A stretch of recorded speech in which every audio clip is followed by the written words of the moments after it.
The broadcast.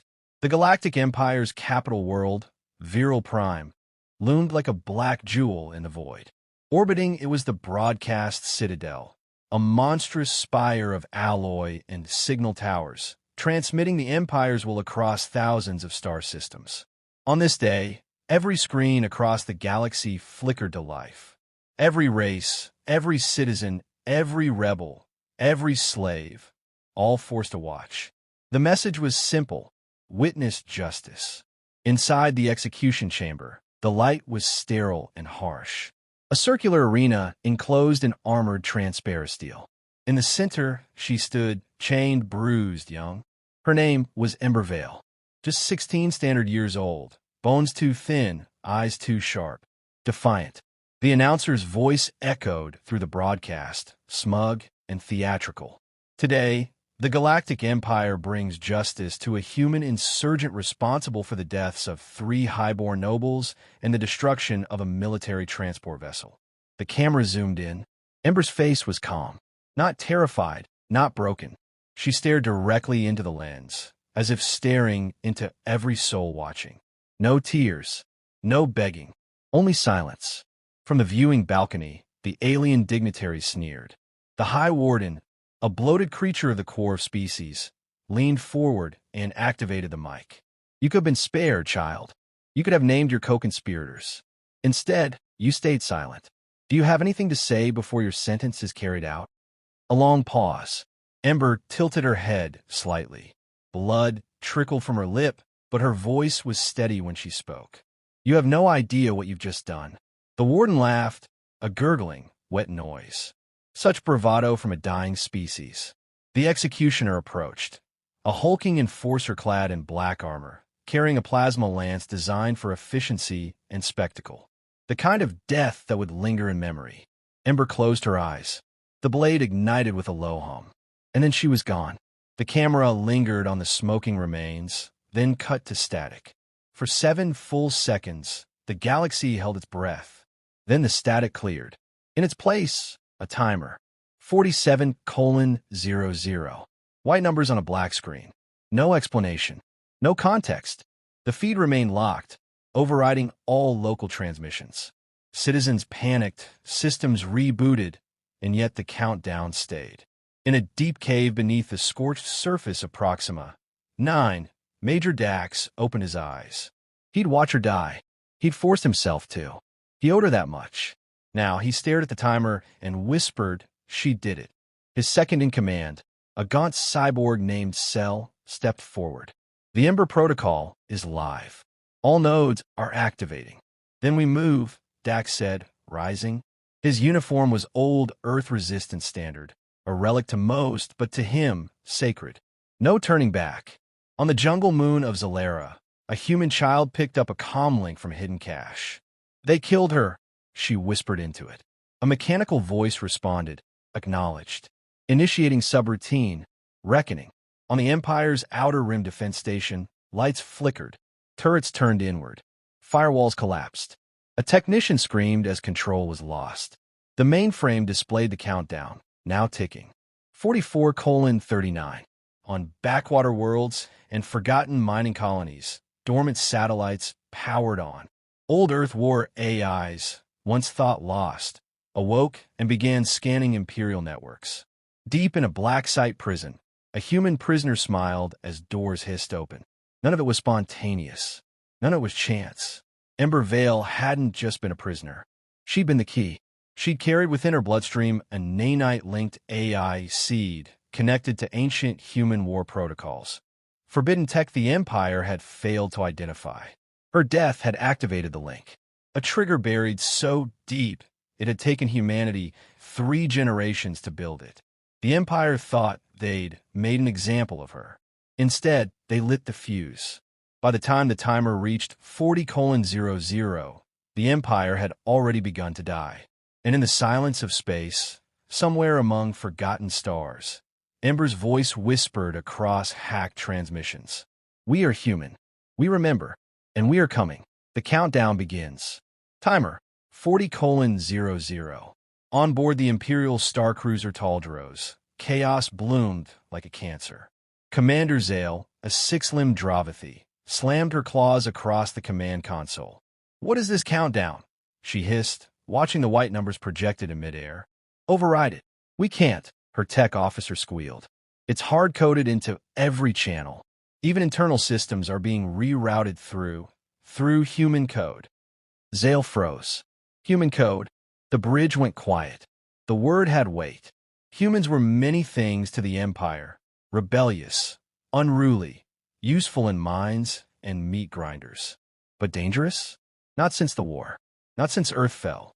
But now the Starcruiser's internal defenses turned inward. Lights dimmed to red. Doors locked. A mechanical voice crackled over the intercom, one they hadn't heard in centuries. "Protocol Ember. Phase 1, destabilization. Confirmed." A second later, the ship's power core began its overload cycle. Far across the galaxy, in the shadow of an abandoned orbital ring over Epsilon Vera, Dax watched the chaos unfold from the command center of the Tempest Edge, his flagship. Cell approached, displaying dozens of intercepted distress signals from Imperial vessels and cities. "They're blind, deaf, and choking," she said, almost smiling. Dax didn't return it. His eyes were locked on the timer. 36:12. "She did it," he muttered again. "She actually did it." Cell nodded. The Ember seed was fully received. Her biometrics matched. The activation was clean. The entire relay system is online. Across the system, resistance cells were activating. The girl they killed, she hadn't just been a martyr. She had been the carrier of the seed, a quantum encryption key genetically fused to her DNA. Her death unlocked a buried matrix of fail-safes, networks buried under the Empire's own infrastructure, Trojan horses in their own code. Ember had been the password to a buried civilization, to Earth's revenge. In the old days before the fall, humanity had built a final contingency. Not a weapon, a web. An invisible net of self-replicating AI nodes, satellite traps, and data ghosts scattered across the stars and hidden inside the very systems the Empire stole. It was called the Ember Protocol, because if the flame of humanity was ever snuffed out, the ashes would burn their murderers alive. And the girl who bore its name had just died on camera. Timer: 31:27. On the merchant world of Krelos, the skies turned black as every spaceport defense platform activated and fired downward. "System malfunction," cried the local overseer. "We're under attack by our own satellites." Ships exploded in their docks. Storage facilities vanished in fire. In a hidden resistance lab in the underbelly of the city, a young engineer grinned. "Override complete. Ember burns." She tapped a button, and the slave control collars on hundreds of human laborers deactivated simultaneously. Screams turned to cheers. Timer: 29:40. The Emperor, High Lord Tyrak VII, stood in his throne chamber beneath the obsidian domes of the Citadel, watching dozens of feeds blink and die. One by one, systems shut down. AI cores went dark. Battle fleets vanished. "This is impossible," he spat. But it wasn't. He turned to his war minister. "They were broken. We broke them." The minister's face was pale. "They play dead, Your Majesty." The throne room lights flickered. Timer: 27:00. On a forgotten moon, once known as Luna, orbiting the dead Earth, something ancient stirred.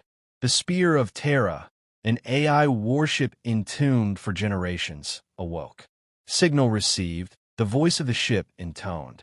Genetic key confirmed. Ember Vale. Lineage, human. Status, terminated. Protocol, vengeance. Engines lit. Weapons aligned. The Earthborn ghost rose into the black. Timer: 25:00. Dax stood on the bridge of Tempest Edge, listening as system after system fell. "What's the status of Core Node 7? He asked.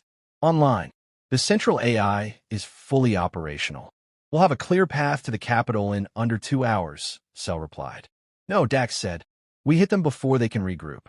The galaxy just watched a child die. Let them watch what comes next." He raised a hand. "All fleets, mobilize." He stared at the countdown as it crossed the 24-minute mark. The Empire had made a spectacle of Ember's death. But in doing so, They'd set fire to the fuse that would burn their dominion to the ground. And they had no idea how little time they had left. The fall. Timer, 23:59. The sky above Viral Prime turned red. At first, the palace guards thought it was a sunrise, but Viral had no sun at that angle. Then came a sound, a low, rhythmic hum, like a god breathing in. From orbit, the Tempest Edge led the Resistance fleet into high atmosphere. 50 warships, long hidden, long forgotten, emerged from the folds of space like wolves descending on a crippled beast. Major Dax stood tall on the command deck, his eyes locked on the projection of the Empire's capital world. "They executed her right there," he said quietly, voice like steel. "Make it the last thing they ever do. All weapons armed, cell-confirmed." Timer, 2012. On the throne world, alarm screamed. The planetary shield, once thought impenetrable, flickered, then collapsed in a burst of white light. The Ember Protocol had taken the shield's AI too. Surface-to-space defenses turned in random directions. Some fired blindly into the sky. Others exploded. As Resistance fighters dropped into the capital, citizens ran for shelter, not from them, but from their own failing empire. In the Great Palace, Emperor Tyrak VII screamed at his staff, "Give me a ship, now! We must escape this slaughter." But the launch bays were already gone, burned out by sabotage cores and hijacked orbits.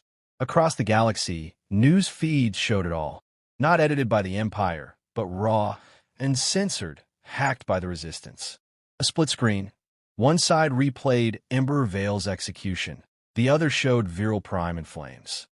Timer, 1500 hours. In orbit, the Spear of Terra arrived. An ancient ship, 5 kilometers long, shaped like a blade thrust through the stars. No Empire vessel dared challenge it.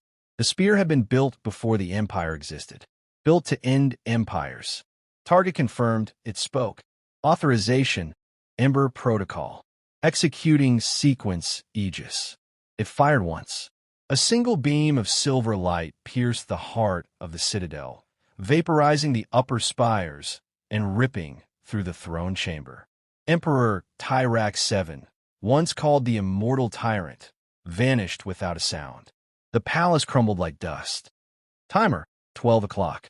On the surface, Dax led ground forces through the ruins. He fought not for conquest, but for closure. They reached the very platform where Ember had died. Blood still stained the metal. Dax knelt. For a moment, the war disappeared. There was only silence. Cell approached from behind. She knew this would happen. She chose it. She was a child. Dax replied, not looking up. And she did more than all of us. He stood, turned to his soldiers. Send the signal. Timer, 10 o'clock. Across 10,000 systems, the Resistance emerged from the shadows. On the slave world of Rylith, human miners turned on their guards with stolen tools. On Krelos, cybernetic children released a virus that crashed the city's economy in seconds. On the aquatic world of Halver, a forgotten human scientist detonated an EMP pulse that sank an entire fleet. But it wasn't just humans. Dozens of species, long crushed under the Empire's heel, saw the flame and rose. The message was clear. The Empire bleeds. Now is the time. Timer, 5 o'clock. The last of the Empire's loyalist fleet arrived above Viral Prime. They expected Resistance ships. Instead, they found silence, an awaiting trap. 1,000 AI drones activated, swarming their hulls. The Spear of Terra fired again. No battle. No mercy. Timer, 1 o'clock. In the skies above the capital, Ember's voice, her real voice, recorded weeks before, echoed across every channel. You try to break us. You called us weak, forgotten, extinct. But we remember, and now you will. Timer, midnight. A final satellite network, buried near the galactic core, activated. A weapon older than any race still living. A solar destabilizer. The Empire's last fleet, regrouping near the star Rigel, 9, watched in horror as the sun collapsed in on itself. Everything within 50 light seconds, gone in a blinding burst of white. The 47 minutes were over. and with them, the Galactic Empire, a fire reborn. 3 weeks later, the fires had dimmed, but they hadn't gone out. On the once subjugated colony of Solara, the sky was blue again. The smoke from the old slave forges had cleared. Fields bloomed where ash once reigned. And in the center of the capital square, they built a statue, not of a king, not of a warrior, but of a girl. Ember Vale. She stood tall in sculpted stone, arms at her sides, head lifted toward the stars. Behind her, carved in shattered metal from a downed Imperial destroyer, were the words, "She burned, so we could rise." Major Dax stood at the base of the statue, hands behind his back, his long coat fluttering in the warm wind. He looked older now, not from time, but from the weight of victory. Cell stepped beside him, her synthetic eyes scanning the crowd gathering around them. Humans and aliens together, no longer prisoners or rebels, just people. "They're saying she'll become a symbol," Cell said. "A legend." "She already is," Dax replied. "But she was more than that. She was real, and she chose this." He paused. "I would have traded all of this to save her." Cell looked up at the statue. "She wouldn't have let you." Across the galaxy, systems once locked in chains had declared independence. The last embers of the Empire were smothered under rebellion and rebirth. World by world, the ashes gave way to something new. The resistance had become the restoration. Old Earth tech, long buried or forgotten, was being recovered. Not for conquest, for rebuilding. Human engineers worked side by side with alien scholars, decoding systems the Empire had suppressed for generations. Refugees returned to their home worlds. Slaves were freed. Libraries reopened. Fields were sown. 1,000 years of silence, broken in a single hour. All because a girl refused to scream when they killed her. In a quiet chamber aboard the Spear of Terra, deep beneath the command deck, a stasis pod hissed softly. Lights pulsed. Data scrolled across old Earth screens. And then a flicker. A heartbeat. Ember gasped. Eyes opened. She sat up slowly, coughing, her body aching, her vision blurry. A soft voice greeted her, warm, calm, familiar. "Welcome back, Ember." She blinked. "Where am I?" "You are aboard the Spear of Terra. Your consciousness was preserved at the moment of death, encoded into the Ember seed. You were the key. The system preserved what it could and rebuilt the rest." She looked down at her hands. They were hers, but new. She wasn't just alive. She was reborn. Days later, Dax stepped aboard the Spear, summoned by a secure message he hadn't believed. When the doors opened and he saw her, he didn't speak. Couldn't. Ember stood there, thinner than before but standing. Alive. She smiled, tears glimmering. "Hey, Dax." He walked toward her slowly, then pulled her into a tight embrace, burying his face in her shoulder. "You're not supposed to be here," he whispered. "Neither is the Empire," she answered. They both laughed quietly. Then the laughter faded. "What now?" Ember asked, stepping back. "We did it. We ended them. But what happens after the fall?" Dax looked out the viewport. Stars stretched endlessly beyond.